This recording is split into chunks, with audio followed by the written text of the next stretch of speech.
कैसे तामीर हुए महल कैसे खिश्त हुए संग, आइए जानते हैं शहर दिल्ली के बदलते रंग। कैसे तामीर हुए महल कैसे खिश्त हुए संग, आइए जानते हैं शहर दिल्ली के बदलते रंग।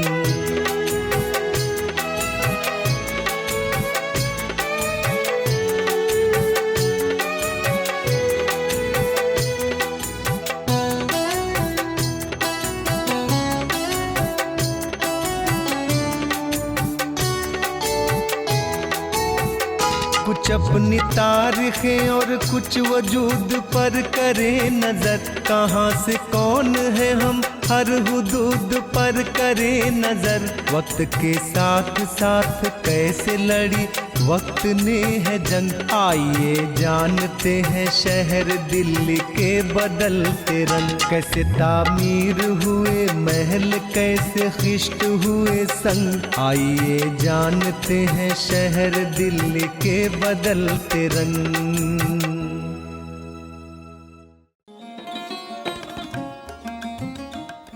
दिल्ली ने अपनी कुरून वस्ता वाली शबीह तर्क करके बतदरीज 13वीं और 14वीं सदी में दाखिल होना शुरू किया। तारीख में इस अहद को अहद सल्तनत के नाम से जाना जाता है। इसके ज़हूर की फिजा महमूद गजनवी के हिंदुस्तान पर हमलों से तैयार होती थी, क्योंकि गजनवी के बाद मोहम्मद गौरी ने भी उसी के रास्ते पर चलते हुए चौहान खानवादे के राजपूत हुक्मरान पृथ्वीराज चौहान को शिकस्त दी और दिल्ली शहर को फतेह कर लिया। मोहम्मद गौरी का एक फौजी जनरल कुतुबुद्दीन ऐबक था, जिसने 1206 ता 1210 ईस्वी हुक्मरानी की। 1206 में गौरी की वफात का फायदा उठाकर उसने दिल्ली पर कब्जा कर लिया और इसको अपना पाया तख्त करार देकर नए हुक्मरान खानदान का मरकज़े इख्तिदार बना दिया। इन नए हुक्मरान खानदानों के ज़हूर के साथ मंगोलों के हमले भी शुरू हो गए। कुतुबुद्दीन ने अपनी नई हुकूमत का मरकज लाल कोट को बनाया, जो इससे पहले राजपूत चौहान खानवादे का भी मरकज़े इख्तिदार था। कुतुबुद्दीन ऐबक के बाद अहद सल्तनत के दूसरे हुक्मरानों का मरकज भी यही शहर बना रहा। सुल्तान अल्तमश 1210 से 1236 तक बरसरे इख्तिदार रहा। इसके बाद उसकी बेटी रजिया सुल्ताना ने इख्तिदार संभाला। It was Sultan Balban who ruled from 1266 CE to 1287 CE, who defended the Sultanate from repeated Mongol raids. सुल्तान बलबन का अरसा इक़्तिदार 1266 से 1287 तक चला। उसी के ज़माने में मंगोलों ने हमले शुरू किए, जिनकी वजह से उसने अपना मरकज़ मौजूदा निज़ामुद्दीन के इलाके में मुंतकिल कर लिया। इस नए शहर को गयासपुर कहने लगे, जो निस्बतन दरियाए जमुना से करीब था।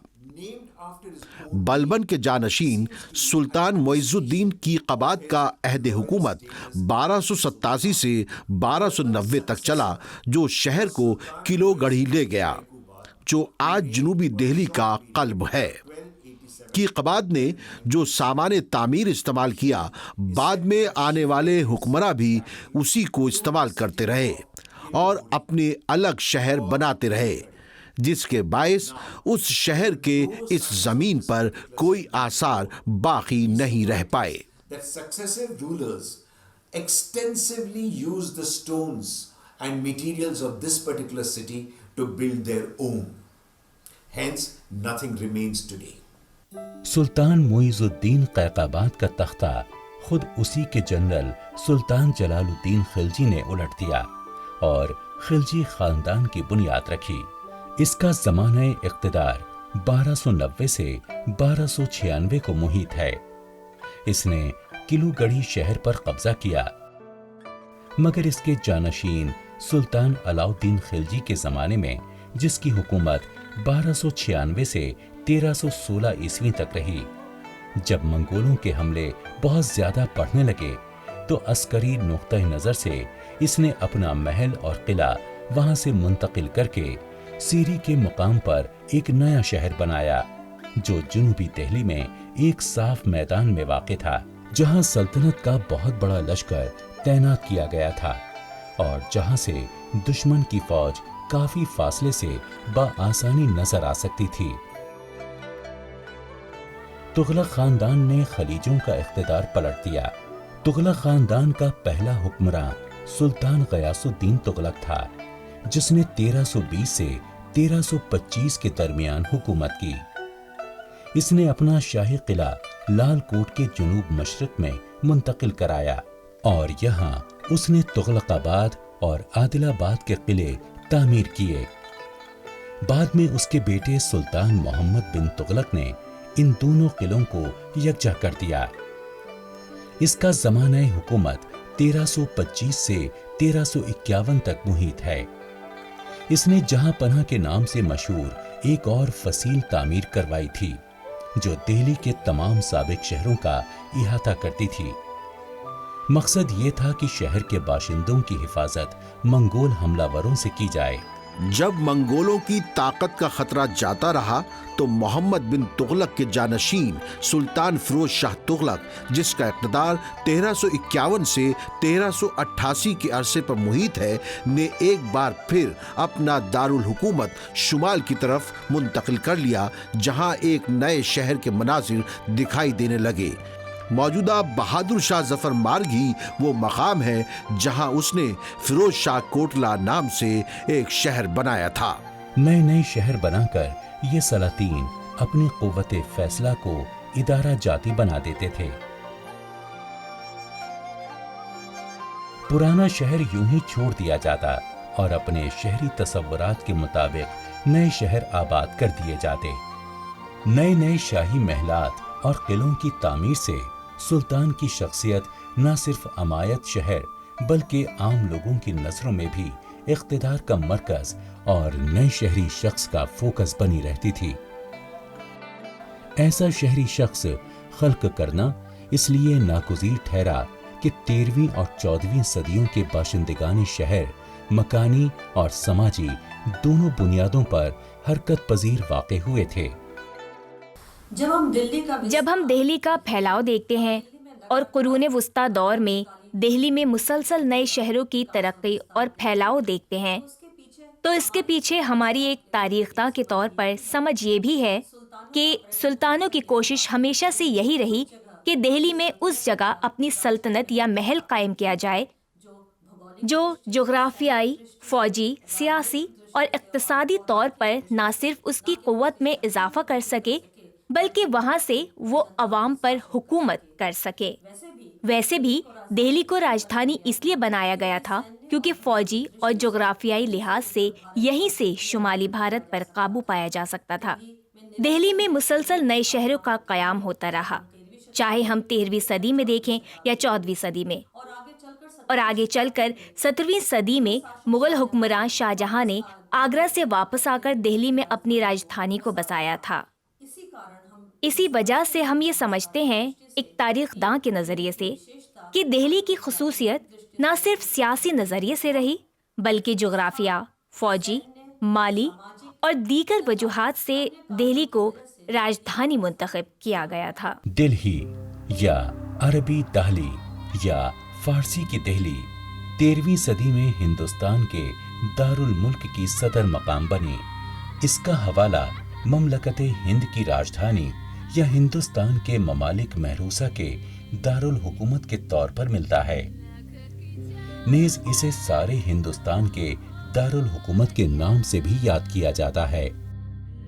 जब दिल्ली दारुल हुकूमत बनी उसी वक्त चंगेज खान मंगोलों का हुक्मरान बना, जिसने वस्ती और मगरबी एशिया के बड़े हिस्से को फतेह और बर्बाद कर दिया।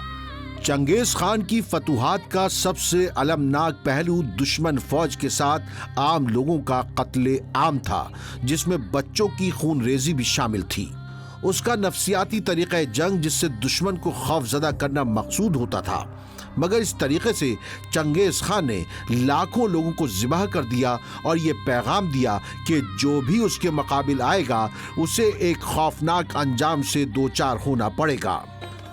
اس طریقے سے سیاسی و فوجی حالات نے اسلامی ممالک میں دہلی کو ایک نئی شبیہ اختیار کرنے میں مدد دی۔ عہد وسطیٰ کی تاریخیوں میں اس کو حضرت دہلی کہا جاتا ہے، جو نہ صرف ملازموں کی پناہ گاہ تھا بلکہ سیاست اور جغرافیہ کے سنگم سے وہ ایک بڑے شہر میں تبدیل ہو چکا تھا۔ دارالحکومت دہلی علماء و افاضل کی پناہ گاہ تھا۔ یہاں دنیا کے مختلف حصوں کی صلاحیتیں جمع ہو گئی تھیں۔ فتنہ تار سے جو علماء بچ نکلے تھے ان کے لیے ملجا و ماوا بھی یہی شہر تھا۔ علاقے میں پانی کے مسئلے کی موجودگی سے سلطان التمش بخوبی واقف تھا، اس لیے اس نے قلعے کے باہر حوض شمسی بنوایا تاکہ مقامی لوگوں کی حمایت حاصل ہو جائے۔ سلطان نے کئی اور حوض بنوائے، جبکہ کئی لوگوں نے پانی کے خاص کنویں بنوائے جن کو باولی کہا جاتا تھا۔ کنویں کو چاہ کہا جاتا تھا، جیسا کہ ابن فضل اللہ العمری جسے عرب فاضل نے تذکرہ کیا ہے۔ حوض شمس یا حوض سلطانی ابن بطوطہ کے بیان کے مطابق شہر دہلی سے باہر واقع تھے۔ ابن بطوطہ اپنے سفر نامے رحلتہ میں لکھتا ہے کہ سلطان علاء الدین خلجی نے حوض کو وسعت بھی دی، مرمت بھی کرائی۔ اس پر ایک گنبد اور پانی کی ریگولر سپلائی کے لیے کینال کھول دیے گئے جن سے اس کو دریائے جمنا سے جوڑا گیا۔ رحلے میں یہ بھی بتایا گیا ہے کہ حوض عیدگاہ سے قریب تھا اور باولی کا مغربی کنارہ عیدگاہ کے رخ پر تھا۔ سیری سلطان علاء الدین خلجی کی سرکاری رہائش گاہ اور دارالحکومت بن گیا، اور کچھ ہی دنوں بعد اس نے پرانے اور نئے دونوں شہروں کو ملا دیا تاکہ اگر منگولوں کا محاصرہ طول پکڑے تو معاشی طور پر استحکام حاصل کیا جا سکے۔ دہلی کی عسکری حفاظت کو مضبوط بنانے کے لیے سلطان علاء الدین خلجی نے تمام پرانے قلعوں کی مرمت کرائی اور جہاں ضرورت ہو وہاں نئے قلعے بنانے کا حکم جاری کیا۔ دہلی کے اطراف میں تحفظ کے کئی دائرے بنانے کے لیے یہ کیا گیا۔ ابن بطوطہ یہ بھی بتاتا ہے کہ فصیل شہر کی مرمت اس خدشے کے پیش نظر کرائی گئی کہ منگولوں کا حملہ ہو سکتا ہے۔ البتہ دہلی میں ایک مقام ایسا تھا جو ہمیشہ آباد رہا۔ یہ سلطنت کال کے گلیزڈ پوٹری ہے، جو خاص طرح کی پوٹری ہے جسے ہم اوپ دار پاتر بھی بولتے ہیں، اور اس میں ڈیزائنیں بنائی جاتی ہیں طرح طرح کی اور گلاس گلیزنگ کی جاتی ہے اس پر۔ تو آپ دیکھ رہے ہیں کہ یہ پکی مٹی کے برتن ہیں جن پر کہ ڈیزائن بنی ہوئی ہے، اوپر سے گلیزنگ بھی کی گئی ہے، اور یہ وائٹ گریٹی ویئر ہے جو کہ ڈیزائن بنا کر اس کے اوپر سے گلیزنگ کی گئی ہے، اور قطب الدین ایبک کے بعد میں 13ویں شتابدی سے اور 15ویں شتابدی کے انت تک یہ پوٹری پائی جاتی ہے۔ اور جیسے جیسے تاریخ کے سفر میں آگے بڑھتے جائیں گے، دہلی کے ساتھ اس کا خوبصورت رشتہ بھی برقرار رہے گا۔ دہلی سلطنت کے آخری طاقتور سلطان فیروز شاہ تغلق کی وفات سن 1398 عیسوی میں ہوئی، اور ان کی وفات کے ساتھ ہی تغلق خاندان کی شان و شوکت بھی ختم ہو گئی۔ اس دور میں نئے سلطان محمود تغلق اور اس کے وزراء کے درمیان اندرونی کشمکش شروع ہو گئی۔ اس آپسی لڑائی کی وجہ سے شمال مغربی صوبہ سرحد کو پوری طرح نظر انداز کر دیا گیا۔ اس سے وسطی ایشیا کے شاہ تیمور کو بہت بڑا موقع ہاتھ لگ گیا۔ اس نے بیشتر منگول علاقوں پر قبضہ کر لیا اور سن 1398 میں وہ شمالی ہندوستان آ پہنچا۔ وسطی ایشیا کے نئے فرما رواں شاہ تیمور کا تعلق ترک کے بالاس قبیلے سے تھا۔ اسے ٹرانس اوکسیانا پر کنٹرول حاصل ہو گیا تھا۔ اس نے منگول میں شادی کی تاکہ اپنی حکومت کو بقا فراہم کر سکے اور یہ دعویٰ کر سکے کہ وہ چنگیز خان کی نسل سے تعلق رکھتا ہے۔ ہندوستان آمد سے قبل تیمور نے مہمات کا ایک سلسلہ شروع کیا۔ اس کا مقصد ایک نئے عالمی سامراج کا قیام تھا۔ 1398 تک تیمور کو تیمور لنگ کے طور پر بھی جانا جانے لگا اور اب اس نے ہندوستان کے خلاف ایک بلا خیز مہم کا آغاز کیا اور دہلی کی جانب بڑھنے لگا۔ دہلی کی سمت اس کی پیش رفت کو روکنے کے لیے چند چھوٹی چھوٹی آزاد حکومتوں نے مزاحمت کی، لیکن ان کی مزاحمت لا حاصل رہی۔ سلطان ناصر الدین محمد شاہ تغلق کی حالت پہلے ہی خراب ہو چکی تھی۔ تیمور پانی پت کے راستے سے دہلی پہنچا اور سب سے پہلے رچ کے علاقے میں فیروز شاہ کے پسندیدہ محل پر قبضہ جما لیا اور پھر جنوبی دہلی پہنچنے کے لیے دریائے جمنا کو پار کیا۔ یہاں اس نے صفدر جنگ کے مقبرے والے علاقے میں اپنی فوج کو ٹھہرایا۔ یہ اس وقت خالی میدان ہوا کرتا تھا اور اس کی فوج کے ٹھہرنے اور اپنی نئی پیش رفت کی حکمت عملی طے کرنے کے لیے بہت موزوں تھا۔ تیمور اور محمد تغلق کے درمیان موجودہ صفدر جنگ ایئرپورٹ کے علاقے میں جنگ ہوئی۔ 17 دسمبر 1398 کو سلطان ناصر الدین محمد شاہ کی لڑائی میں اس کے ساتھ ہاتھی کا لشکر تھا جو زنجیر کی شکل میں چمکتے ہتھیاروں اور زہر آلودہ دانتوں کے ساتھ فوج کی اگلی صف میں کھڑا تھا۔ It was in 1398 that Taimur ہاتھیوں کی جنگ تیمور کی ترک فوج کے لیے عجیب و غریب تھی اور سلطان کی فوج نے دشمن کی شاندار فوج پر رعب طاری کر دیا تھا۔ تیمور کو اچھی طرح پتہ چل گیا تھا کہ تاتار ہاتھیوں سے خائف ہے۔ اس نے چنگیز خان کی مشہور حکمت عملی اختیار کی۔ اس نے فوجیوں کو حکم دیا کہ وہ اپنے حریف کے سامنے ایک بڑی خندق کھودیں۔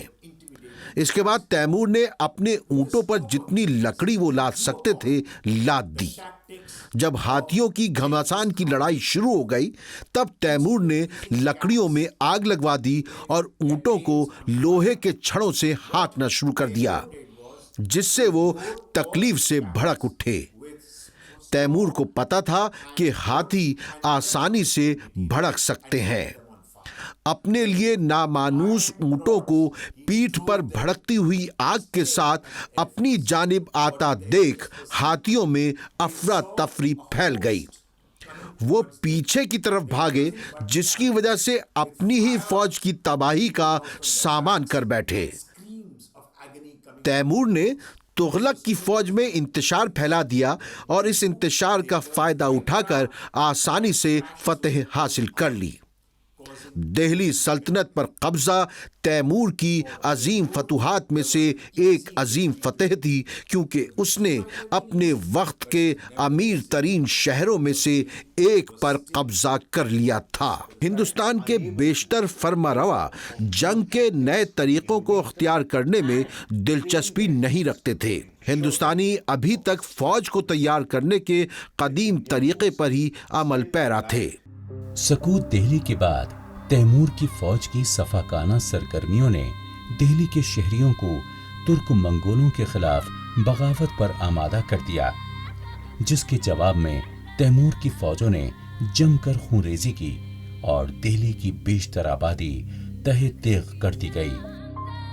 دہلی میں شہریوں کی بغاوت کے 3 دن کے بعد پورا شہر بے گور و کفن لاشوں کا ڈھیر بن گیا اور دیگر حکومتوں کو خوف میں مبتلا کرنے کے لیے کٹے ہوئے سروں کا مینار بنایا گیا۔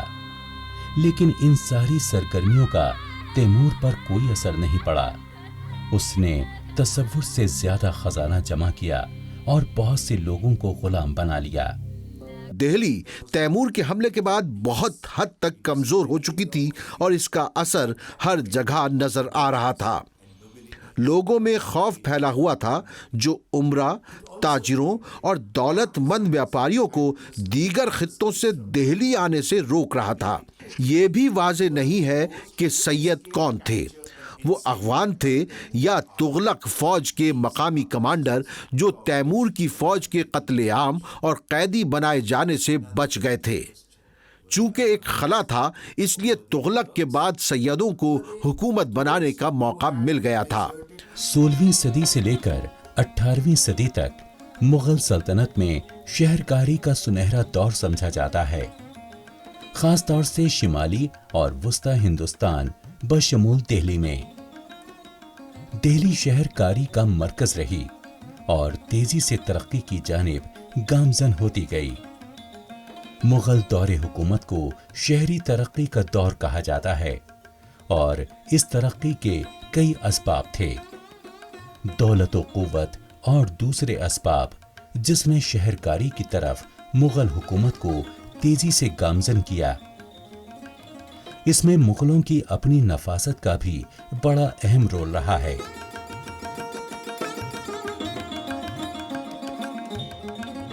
मुगल एम्पायर का बानी बाबर था, उसके बाद हुमायूं आया, फिर अकबर, फिर जहांगीर, फिर शाहजहां और बाद में औरंगजेब ने मुगल शहंशाह की हैसियत से दिल्ली पर हुकूमत की।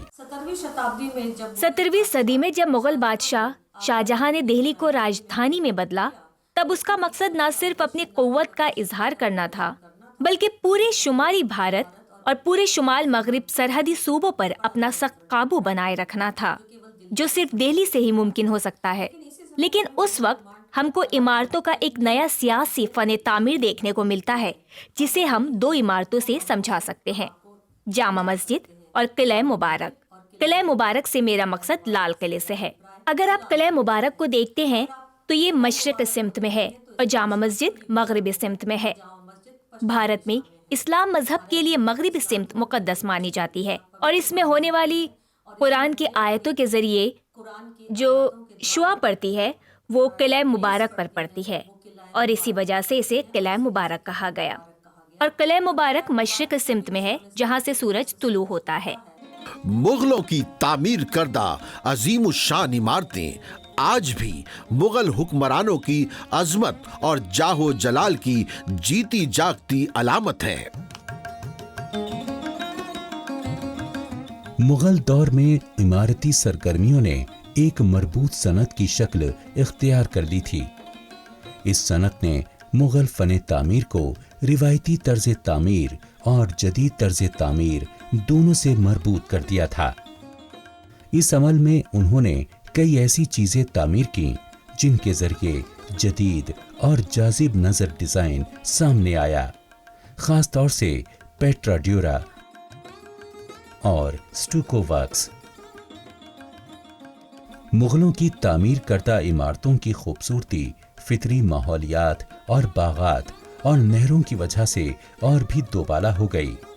खूबसूरत पेड़ पौधे, नहरें जमीन पर जैसे एक इस्लामी जन्नत का नमूना पेश कर रही थीं।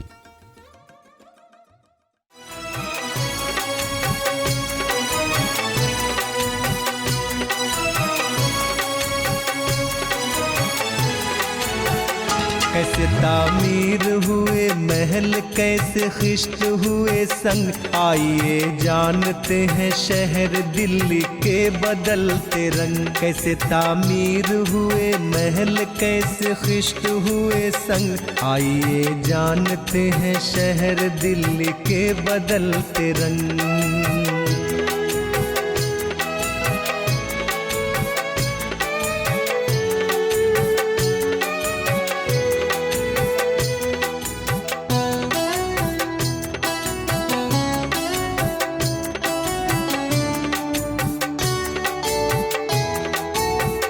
कुछ अपनी तारीखें और कुछ वजूद पर करे नजर, कहाँ से कौन है हम हर हुदूद पर करे नजर। वक्त के साथ साथ कैसे लड़ी वक्त ने है जंग, आइए जानते हैं शहर दिल्ली के बदलते रंग। कैसे तामीर हुए महल, कैसे खिश्त हुए संग, आइए जानते हैं शहर दिल्ली के बदलते रंग।